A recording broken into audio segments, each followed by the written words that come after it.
آية قرآن. أعوذ بالله من الشيطان الرجيم. بسم الله الرحمن الرحيم.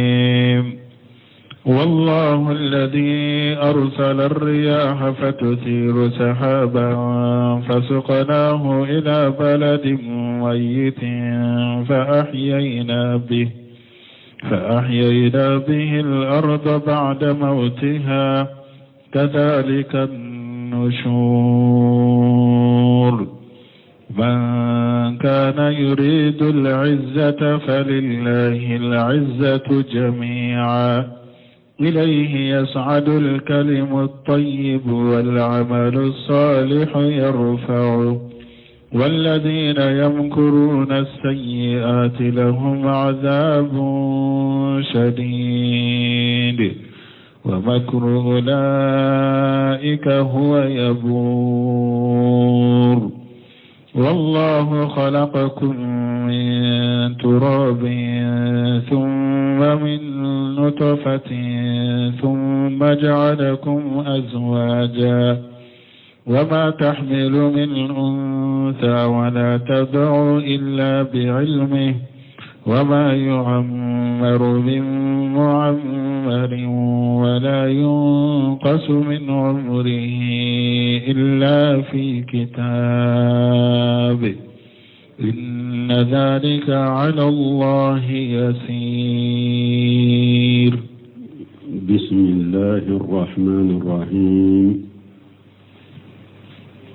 والصلاة والسلام على نبينا محمد وعلى آله وأصحابه وسلم تسليما كثيرا. سبحانك لا علم لنا إلا ما علمتنا إنك أنت العليم الحكيم. أستغفر الله الذي لا إله إلا هو الحي القيوم وأتوب إليه. اللهم انفعنا بما علمتنا وعلمنا ما ينفعنا وزدنا علما. بيتنا سوية هجرية بكلة أني كمناني أني بناني أني ولون فلا شهر السفر من هجرة سانكالو فلنا بسوية وسبناي ميلاد النصارى وكجات بافلان مغاني دورو sankalo wolon fulanna bi sunyo mugani sheginay nde dawda bu masjid raja ambo kono. a'udhu billahi minash shaitanir rajim. wallahu alladhi arsala riyaha fatushiru sahaban fasuqnahu ila baladin mayyitin ila akhir al-ayat. ni ayawu kunu anye dofo ayaka tawsirula antum mado bun kasiri ka tawsiri de la aya nunun tawsiri ni aya Abdurrahman Sadiko alaye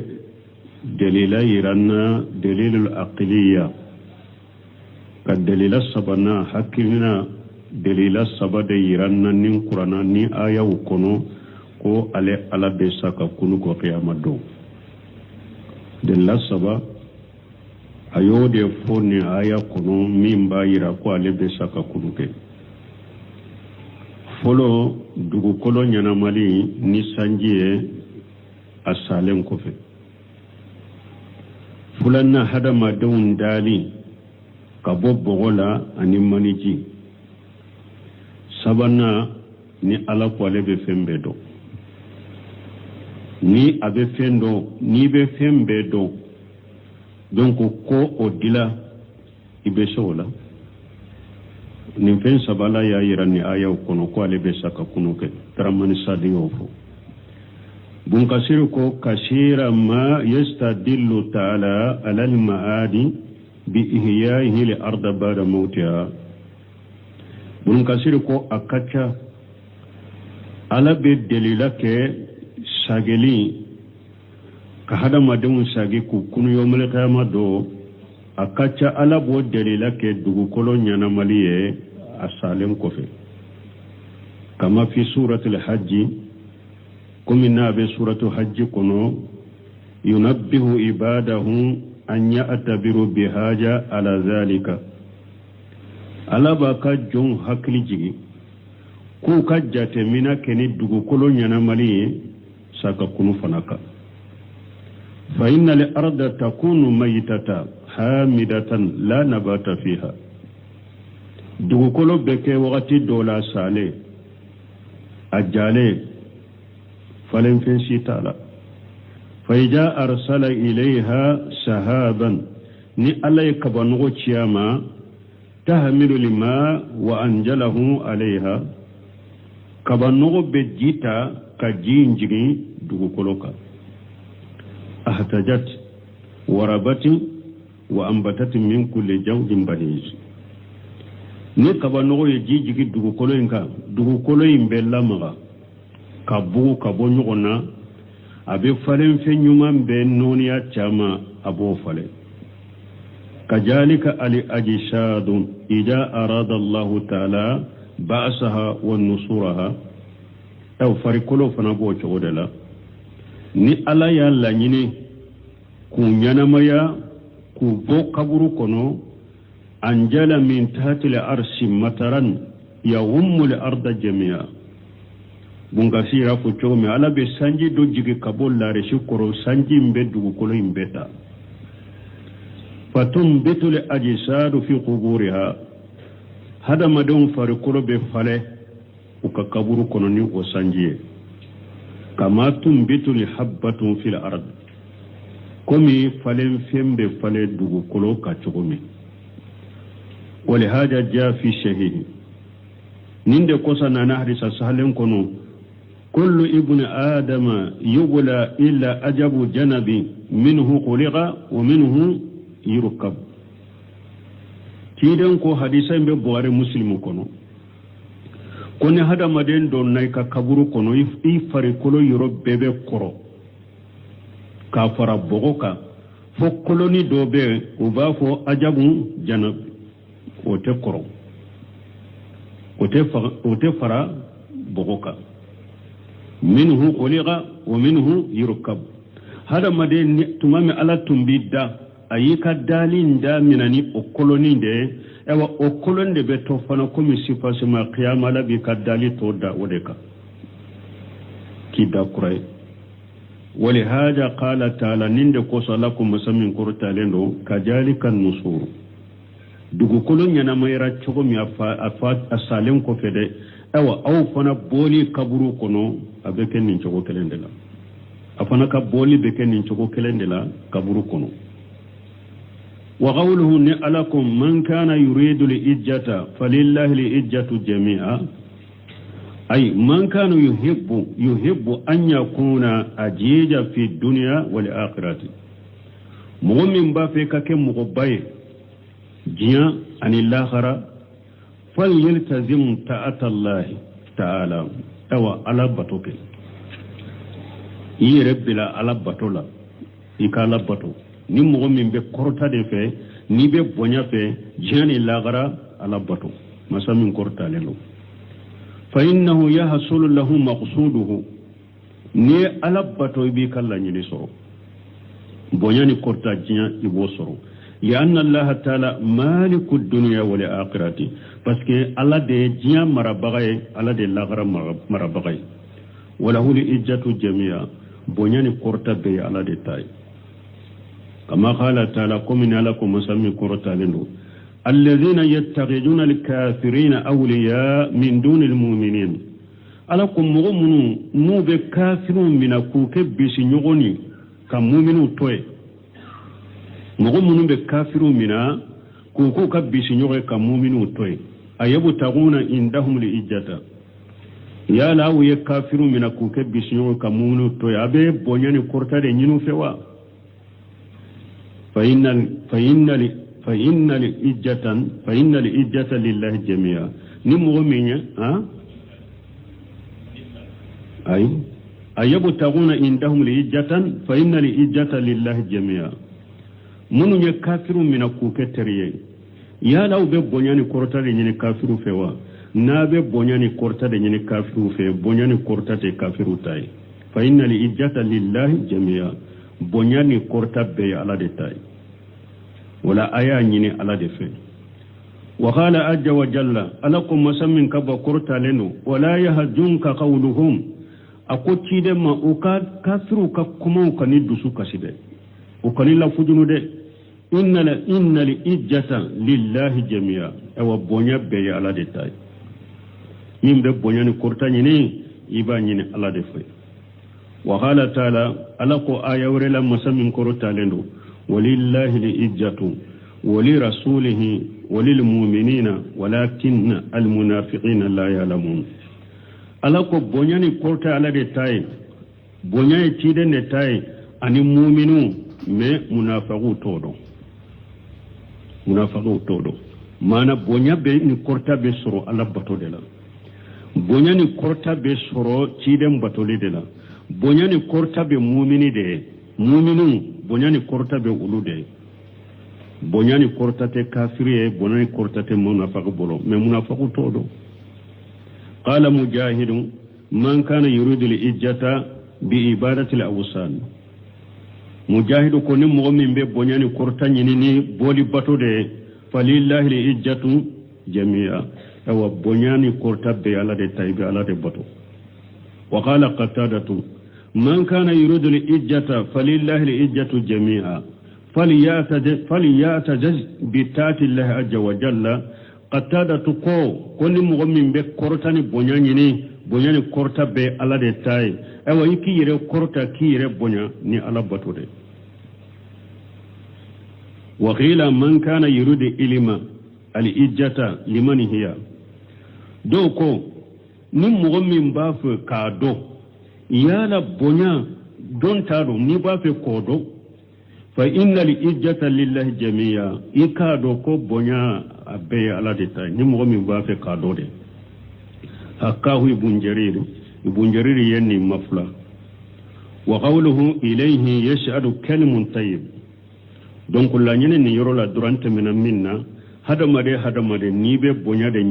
نيبه كورتا دي ate duna dunke bolo ate kafiri bolo ate munafaqi bolo ate bidia mugo tugu nyogonya bolo bonere korta be sura ala pekelem tawde batola ibe ala kelem tawde bato ka so ciden ka sunna sallallahu alaihi wasallam ibe bonyani korta soro jiyani lagara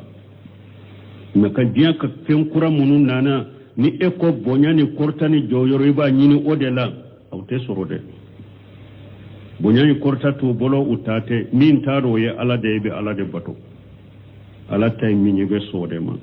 wode be korta dima dugu koloka wode be bonya dima tumami jama kulu sabai uyenni ndo ko bonyani korta ye ala de tay uye ala keremto bato uma foy faraka katugo ciren ka sunna ko ka barake ni qur'ana ni sunna ye ala yu korta dugu koloka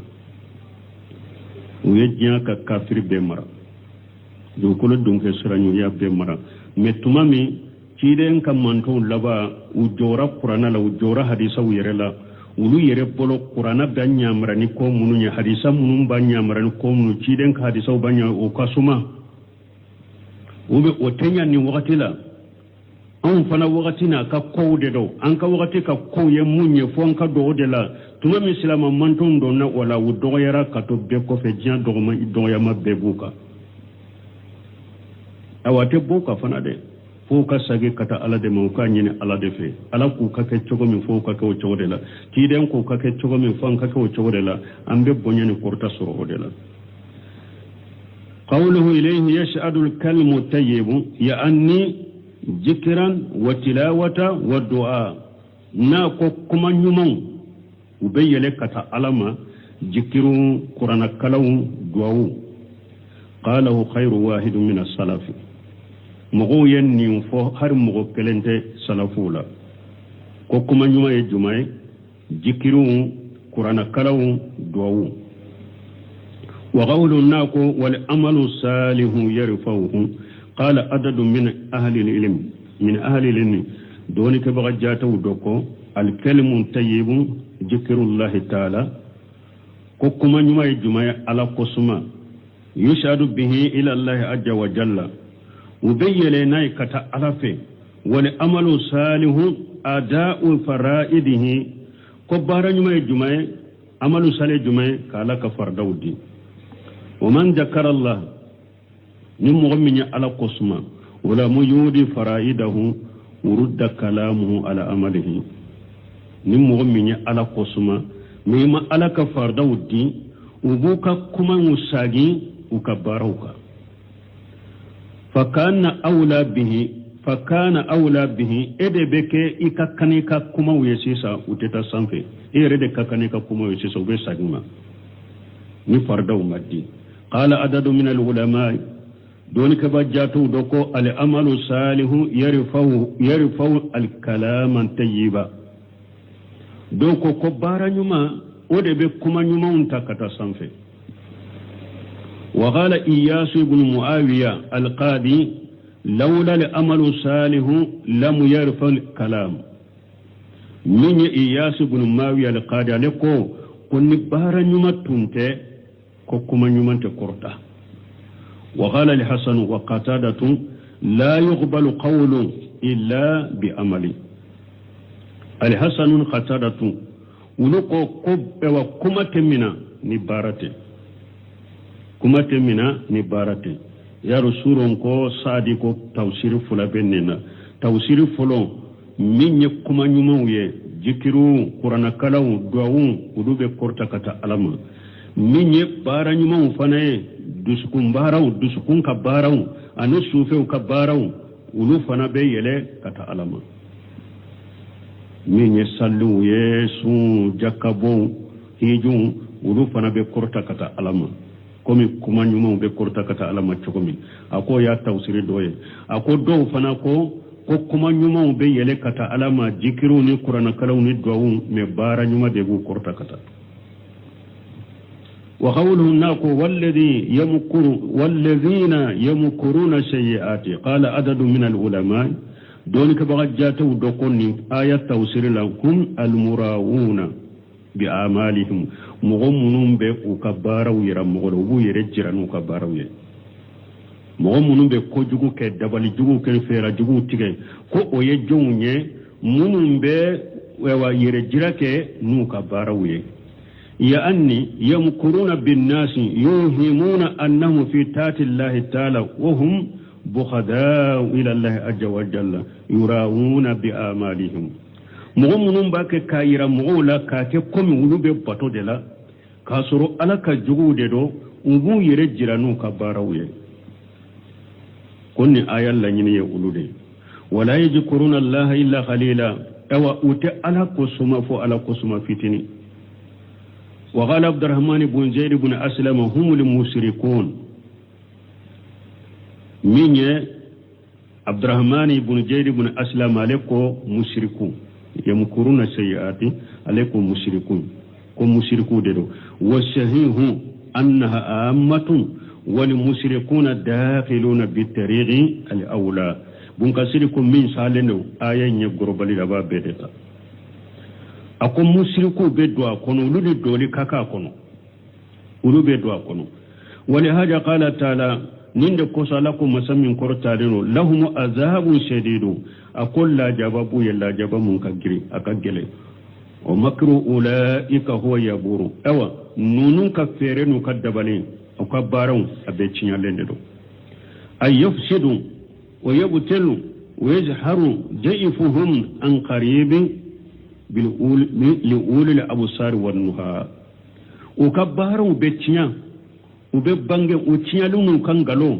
abe bange mogo ni ewa abe bange atemme mogo ye mogo ni addusukumbe yeleke ani mogo ye hakilimo ye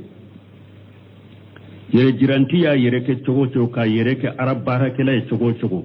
abiddugo hada madem munun sobilente disukum miri nyumate mununa hakili nyumate mununa utigila mo ka ko be dogo uludela me munun dusukumbe yeleke hakilimo yere jiranti atemme wakati kunkuru ne doron ika kobe bange hakilimawe ulube do mo sugu minye fa innahum ma asarra ahadu shariratan dun kasir ko hada mademma gundo su gunda idusukun kono ima dogo fe su dogo idusukun kono illa abudaha Allahu ta'ala ala safahati wajhihi wa falatati lisanihi hada mademma foy dogo idusukun kono fo ala bo bange inye dawu chogola abo bange inne polgotolila mogo yemminya ya bilaka kuma doro ni mogo kumana ayere ka alla jali chogo na kala hala chogo haklima mogo yemminye alla jali chogo ana kala hala chogo ana kanyera chogo ibe akalla hala dokola ni haklima ni mogo kumana fana aka kuma abe kuma polgotele mulum fo mimbe dusukun kono nente se katile mimbe dusukun kono nembe ta bali mu de la kofo ibo do aka kuma polgotele una ni mogo yemminye wama asarra ahadu shariratan ako hada madema gundo su gunda ima foy dogo dusukun kono illa kasahu Allah ta'ala irdaha fo alaba birifini birila fengo fenni e ya dogo dusukun kono de alaba birifini birila ibe yene yo ibe doni oye in khaira fa khairu wa in sharra fa sarru ni hera de bi dusukun kono hera birifini be birila ibe donaye ni ko jugu de bi dusukun kono jugu man birifini ala bo birila ibe donaye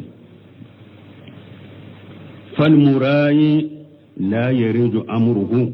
awa yere jiranti aka kote nyagambe mogo bolo de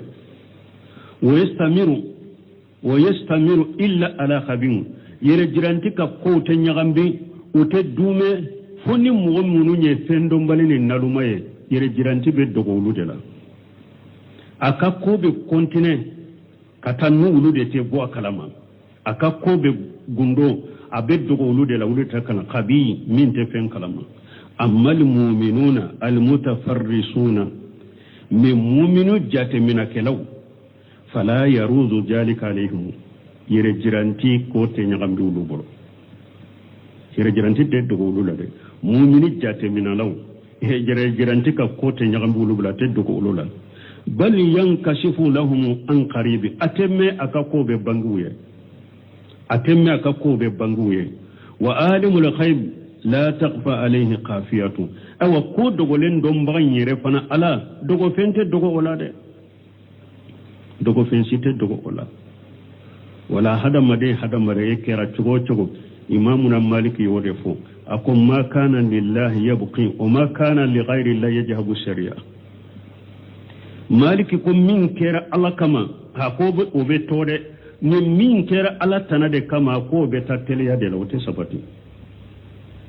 ako te sabati obe tatele ya de la yere jiranci bagawo ay atemeo so boli kenetea nam bolila kata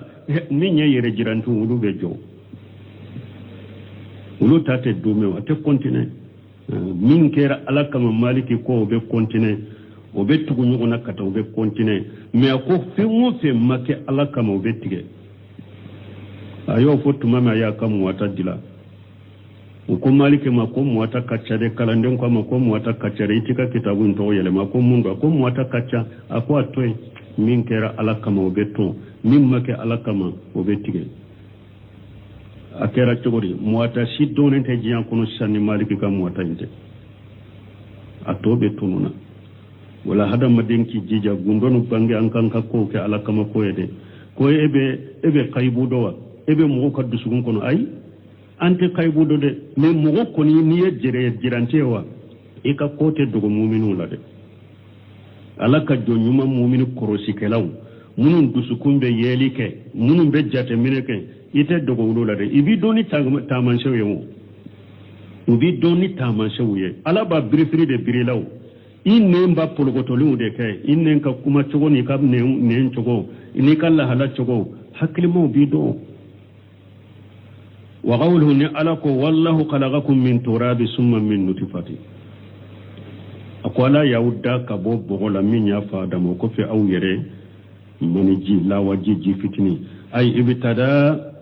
khalqa abikum adama min turabi ala ya fa adama dali damina kabo kada kabo bokodela summa jala nislahum min sulalatin min ma'in mahin o ko fi alai adama dunke ayun ke man illa wajiye mani ji fitini ji min na be foshi ka bon nyona summa jalakum ajwaja wa kofi ayawu ken noni yawye ay jakaran wa unsa ayake ceni musoye lutufa minhu ninni nema gelay kabo alafe wa rahmata ni alaka nema an jala lakum ajwaja min jinsikum litaskunu ilayha ala ya ka furmuso bo awyere la purana sabati katama wodi ato don ke ba sabati law maswama ka fo jinnani hada madembe nyugon furu don ke ba sabati law maswama mamru la min sinqiti ni ayaw nga nyugona adwal bayani kono suratul nahl kono aya banga ya ko atezekake fi mo fembe fo jian kono be kibariya dete halgata shila jinnani hada madente sika nyugon furu bunu shamira rahimahullah fatawa la tariqi aka kitabun min be fatawa la tariqa nyinin karanina ako jinnani hada madente sika furu nyugoma anana ni ayaw na nyugono atezekake alay hada maden furu muso ke nyugona hada madende pour ana sabati kata nyugoma wa qawluhu nako ma tahmilu min unsa wala tadaw illa bi ilmihi alakum musote foita konola musote jigini foye fo alaba bedo ay huwa alimu bi jalika mana alabe obedo la yaghfa alayhi min jalika shay'un aw foite dogo alala بل وما تسقط من ورقة إلا يعلمها ولا هبة في جلمات الأرض ولا رتب ولا يابس إلا في كتاب مبين بل إربلو نا إربلو شتبي فو على باب أدو فين كيس شت دغو كولو دبي كونو ewa fente minye fenge minka ewa nka kene ube min jalende do ashite fo abe sebelembe lawal mafudula fen kene mado fen jalendo abe sebelembe lawal mafudula ala babedo وغير تقدم الكلام على قوله تعالى أن يكما فكتمالك كمك الله يعلم ما تحمل كل أنثى وما تقيد الأرحام وما تزداد وكل شيء عنده بمقدار عالم الغيب وشهادة الكبير المتعال ni aya yorola suratu rad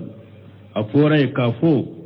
ala Allah ya'lam ma tahmilu kullu unsa awa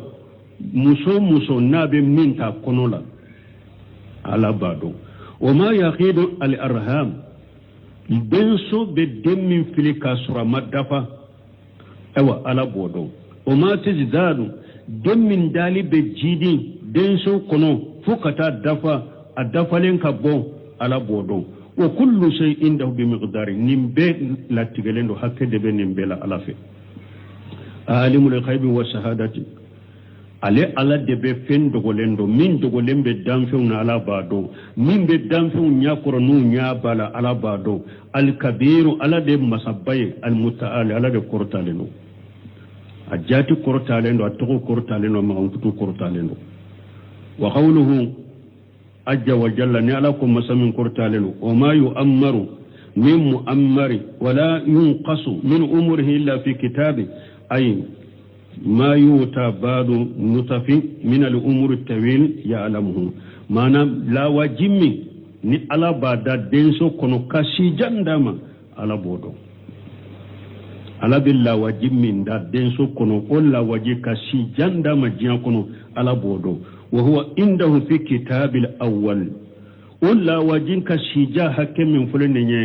أسبلم بألفه أكاب كتاب فلن الله المفعول أسبلم به ولا ينقص من أموره أو فيتن قصفنا كابو لا وجلا دمير آين على الجنس لا على العين دميرين بساقي كتا هذا مدين كنونيا دما دميرين تساقي كتا لا وجكلي مدين مانا كافو la wajimmin ni alabe si jandama ani aw la wajikele alabe si min nakashika bwala otesan fara nyukun kan la wajikele nade kuma imbe sage kata jinsu dema mana la wajimmin ni alabo daka si jandama alabo do la wajimmin fana ni alabo da ko si mashi alabo fana do لأن العين الطويلة الأمرة parce que niya saga katan la wajikele kele na min ka si kajja fil kitabi wa fi ilmillahi la wajin min ka si kajja alaka kitabu kono ari alaka donila masamin koro talendo la yunqasu min umurihi kente sega nagasu o sila wa inna ma ada damiru ala al-jins demire be sage kata hada maden kalite de ma kalite wure de ma la waji kele inte de la waji kele inte le demire be sage kata la waju kalite de ma mana la waji min ala bada denso kono kashi dandama asabere be la wali mafujula la waji min fana ni ala boda kas awoshi surunya de o fana be la wali mafuju wala halabe o fana sebira de qala ibn jarir wa haja ka qawlihim bun jarir ko arabu ka kanna nimbe kuma arabu ka kuma indi sawbu wa nasfuhu ay wa nasfu sawbi akhara fini do be mbolo ani fini tilanche me ukalla nyini do munye fini dafalen be mbolo ani fini wore tilanche fini dafalen be mbolo ani fini wore tilanche wani jayd ibn aslama wala yunqasu min umurihi illa fi kitabi qala ما التي الارham من الاولاد من غير تمام ako olanyine munye ko foiten nagashi ewan la waji foiten nagashi ashila fo abe lahul mafudula ko akoro munye ko ewa denso be demmin fili sana kadafa denso be la waji min fili sana akadafa wa qala abdurrahman fi tawsirha allan tara an-nasa ya'isu al-insanu 100 sanatin akwai ma hada madonye modo be sanke me balo wa gharu ya mutu hina yuladu modo fana be ale jigina yoro mi dro besa ale wolola yoro mi abesa fa haja wala min be sanke me nyana maya sanke me balo ode si jantigiye min na wolola dro abesa ode min shi na kasira wa qala qatadatu والذي ينقص من عمره فالذي يموت قبل 60 سنة من يقتادته أقول من شيء بالنقصي من شيء نقصي لندو ويد من بفاتو سنة كسم بوردفا وقال مجاهر وما يؤمر من مؤمر ولا ينقص من عمره إلا في كتاب أي في بطن أمه يكتب له ذلك من لا لا وجم من فلنين على بني سبا يكاتو abadde so kono de kato aba kono de min si kajja ala bo sabe kato aba kono min si fana kasru ala bo sabe kato aba so kono wala mutlaq al khalq ala umur wahid ala madam funda ku bila si hakekelenka wa bila si hakekelenka bal li haja umru wa li haja umru ni hada madenna kashi hakke ni fana na kashi hakke هو أنقص من عمره يبصر ننا كشي حق ننا كشي حق من نيشي نغسلين وقت من ننكا فكل ذلك مكتوب لصاحبه بالغ ما بلغ أو نونم بي وسبلين لو أتجي يسير سيرما ميشي جانينا سبلي يده ميشي سورينا أسبلي على يبي سبلي وقال بعضهم بل معناه دو كوكو لانيني مني وما يؤمر من مؤمر ay ma yuktabu min al-ajal ko ala ko ale masarati si sebe wala yunqasu min umrihi wa huwa jihabuhu qalilan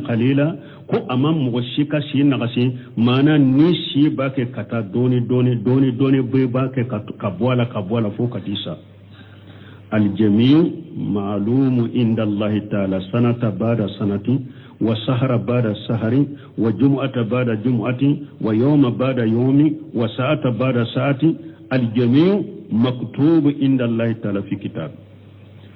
ما هذا من ليس حكي ديما في موفين باك كان نغشي كبويشي لكتا على بابدو سان كوفي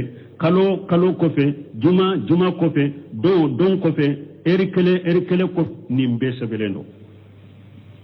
nimbe sabelendo sa hake be boyshina sabelendo ala bulu kalo hake be bola sabelendo ala bulu don hake be bola sabelendo ala bulu eri hake be bola sabelendo ala bulu dogo ku be bola be sabelendo be lahul mafudula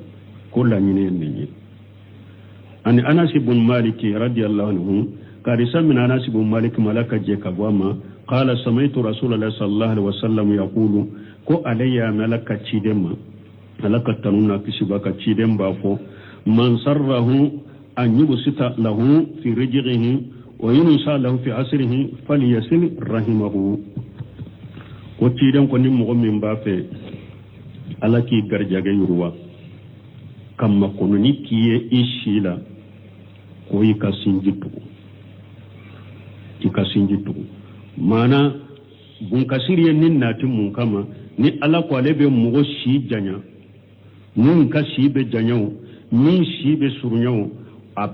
be lahul mahfudula donc wala aba fe kayira ni mugo mi mba fe ishi ka janya ikasinjitu ni kera sinjitu gola ishi be janya aw don ko ba fo chogola fana ni hada madem min ker ala sosone ala kotala ni tonyali kala ni sinji tegalay ani danga deya ko o fana beke sababu ka hada mare si doya me yala ambe ni ayaw faranyo ka chokon ni ala ko ni hada maden kan lajali waija ja ajaluhum la yastaqiruna sa'atan wa la yastaqdimun ala ko ni hada maden kan lajali nana eri kelente farakate boala ibe sade ciden fana ko ni mɔgɔ min b'a fɛ i si ka janya i ka sinji tugu ko ninnu bɛ fara ɲɔgɔn kan cogo di dɔɔni kɛ ko bɛ fara ɲɔgɔn kan ala ye sija min sɛbɛ o sɛbɛra lahuli mahfudu la dɛ e bɛna sinji min fana tugu n'o bɛ kɛ sababu ka sija in d'e ma o fana sɛbɛra ye dɛ i ka sinji tugu in sɛbɛra i ka sija in sɛbɛra ye dɛ ayiwa a sɛbɛra ye dɛ fana karisa si bɛ janya ka se nin dɛgɛrɛ ma mɛ nin sinji tugu in de bɛ ke sababu ka se nin degrema o fana sebraide o fana sebraide comme ete kayibu do ala ya bila ka ciden nenka akan ninfo na ya soro e ka sibe janya ka se hakem minna o sabelembe a sebelembe fana ko be sinji de tugu o de be ka sababu ka sin janya ni hadisai mena efe aya soro min sebelendo ina teliya ka ke aya soro be kaba ina kuraje soro ina teliya ka ke la nyine ode ubede sabira lahu mafudula wa qawlu ajja wa jalla inna jalika lillahi yashiru ni ala kun nin kanu alama ay sahalu alayhi yashiru ladayhi ilmu bizalika mana ala kan nin bedo min shibe janyala ko do min shibe surnyala ko do o doni o kanu ala bolo o bi tafsilihi fi jami makhluqatihi ani akafran fansha kadam fem bela فإن علمه شامل للجميع لا يغفى عليه منه شيء ألا كدوني باكدام فين بدلا فويد تدو على لا أكدام فين كباري على فويد تدو على لا على ودياتو هذا مدون لا تقدم دو بولي لم هذا مدون تقدير الأجل وتقدير الأمور وتقدير السنوي وتقدير يومي نيلا تقدمدون نونم بولي لهذا مدينك تقدير الأجل على هذا مدينك لا تيجي بسبب الله ما فوجلا سني على كسانك بقولون فلان دوما كلون فلان دا نيسام بابي دوري إكاكو بسبب كابلا وبافو نيندما كل تيجي من كيرا كاكرو تقدير الأجل تقدير الأمور هذا مدينك لا تيجي تقويا فلانا تقدير الأمور إيشي هكي نبنا جيان كنو ibena si hakem minke o be ke wakati juma ni den be baso kono ni ewa kono dafara kalonani ni kono dafara kalonani ci den ko ala be malikiya ci dem ma be ni finye ka kala abe malikiya nya mariya aka fennani sabe abafo malika ke kala jali sabe abafo malika ke ka garjage sabe abafo malika ka ibena baram minke jiyan kuna ka sabe nani na yala yakunna dide ube kunnango obe sabe ubafo ninde mataqdir al umuri ibena si hakem minke jiyan kuno obe sabe nindo nin finyana ka ke denna nasira kuno sera kanonani ubafo ninde mataqdir al umuri isi hakella tige obe ke wodo sabana taqdiru sana as-sanawi oye santai oye lailatul qadri ليلة القدر كتا من ليلة القدر فو سامور ليلة القدر o san konona na latigɛw ala y'a bɛɛ latigɛ k'a di malikɛw ma latigɛ minnu bɛ kɛ san kɔnɔ ala y'u bɛɛ latigɛ k'o di malikɛw ma u b'a fɔ ne ma taqdiru sanawi nin ye sabanan ye naaninan taqdiru liyawmi kulla yawmi huwa fi sal don o don latigɛ don o don ala bɛ kɔ dɔ la a bɛ dɔ wolo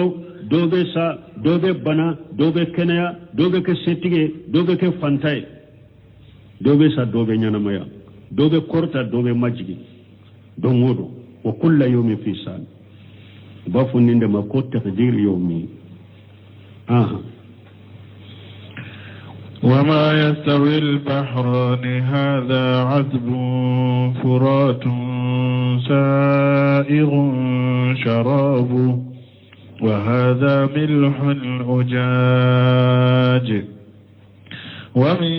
كل تأكلون لحما طريا وتستخرجون حلية تلبسونها وترى الفلك فيه مواخر لتبتغوا من فضله ولعلكم تشكرون ala bɛ hadamadenw hakili jigi a ka sebaya la ni a ka danfɛnw dali la ala ko ma yastawili baharani a ko baji fila in tɛ kelen ye haja ajibun furatu nin ye baji ye a ji ka di a timine furatu a timine a ka di kojugu nin ye baji ye o ji ka di a ji timinen do sa'igu sarabuhu a mini ka nɔgɔ mibaga ma o ye baji fɔlɔ ye wa haja milihun ujaju awa nin fana ye kɔgɔ ye a ka kuna a ka kɔgɔya ka gɛlɛ ujaju y'o de a ka kɔgɔya ka gɛlɛ a mini ka gɛlɛ o min kulli mais nin baji fila in bɛɛ min ji timinen do ani min ji kɔgɔlama do taakuluna lahaman tariya a bɛ sogo nɔgɔma sogo min ka nɔgɔ a b'a du ka bɛn nin baji fila bɛɛ la baji minnu ka di o ye de kɔ misɛnnin filɛ minnu filɛ dugukolo ka ten n'u bɛ boli a kɔbaw bɛ yen a kɔ fitininw bɛ yen o kɔ misɛnninw olu de ji timinenw de jɛgɛ bɛ olu fana la jɛgɛ bɛ de lahaman tariya jɛgɛ de do a kan bɛ jɛgɛ de ma kɔ minnu ji timilen do jɛgɛ bɛ bɔ u la ayiwa kɔ min fana ka kɔgɔlama do baji min kɔgɔlama do o ye kɔgɔji ye jɛgɛ b'o fana la ji min timilen do baji minnu ji timilen do baji minnu ji ye kɔgɔlama ye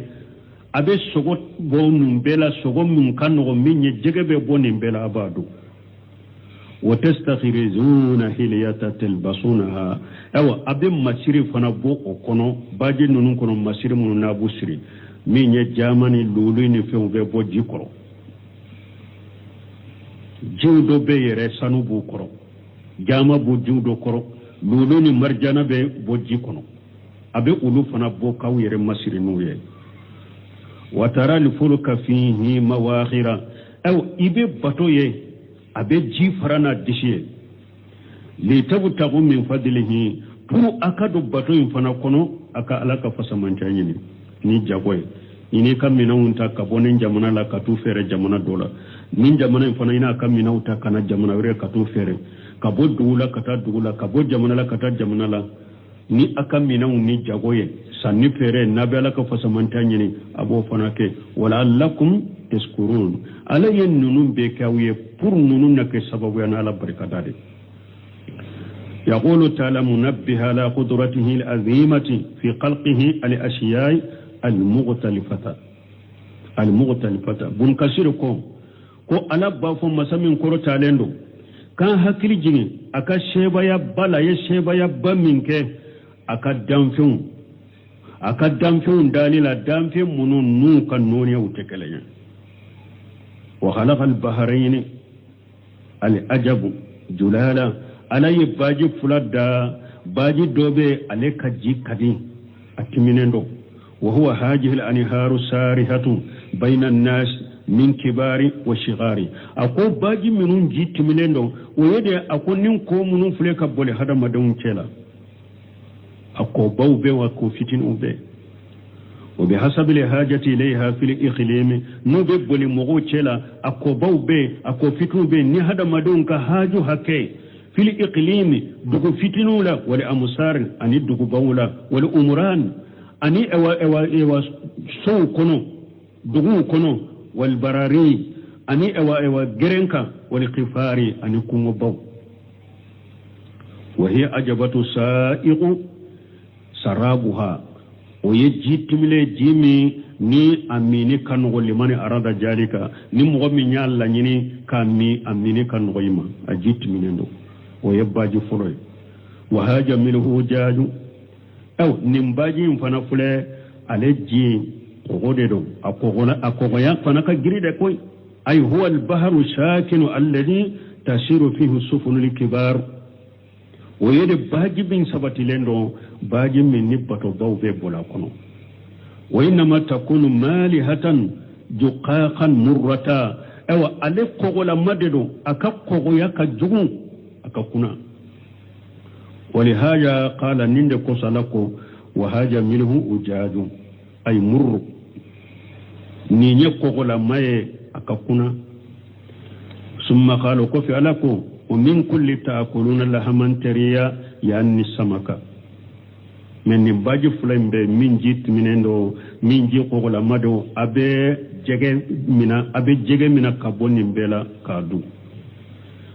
wa tastakhrijuna hiliyata tilbasunaha ewa masiru fana bo ukono nabe masiru munusiri kama qala ajja wa jalla kumini alako ayawre kono yakhruju minhuma lulu wal marjan alako baji fulay lulu ni marjani be bo ufula bela فبأي آلاء ربكما تكذبان جناني هذا مدى أفلا ألك آيات الأفلا تجي ألا أكن نما جماندو نابسكو ننكريا أفلا أتجي ألك آيات نما جماندو نابسكو قالون تريا وقول ناكو وترى الفلك فيه مواخيرا أقول ببطو أبي جيفرا أي تمقره وتسقه بحيجمها نابي وجي فرقتا نادشي وهو مقدمها حيجم يمني بطو أن يفلا الدشي المسنم دشي بسو دشي بكمي أبكمي الجنغولا مادرو بادل الجنغولا مادرو الذي يشبه زوزو تير من بكمي اوا كونو دشي abekomi kono disi ayu wa huwa suduruhu kono disi bason disi be komi kono disi de folo bato tumbe tike wo chogodela uba disi ke komi kono disi be chogomi abe ji farano de kata wa hala mujahidu tamu khuru irihu sufunan mujahidu ko konni finye bake ka batoni ewa ka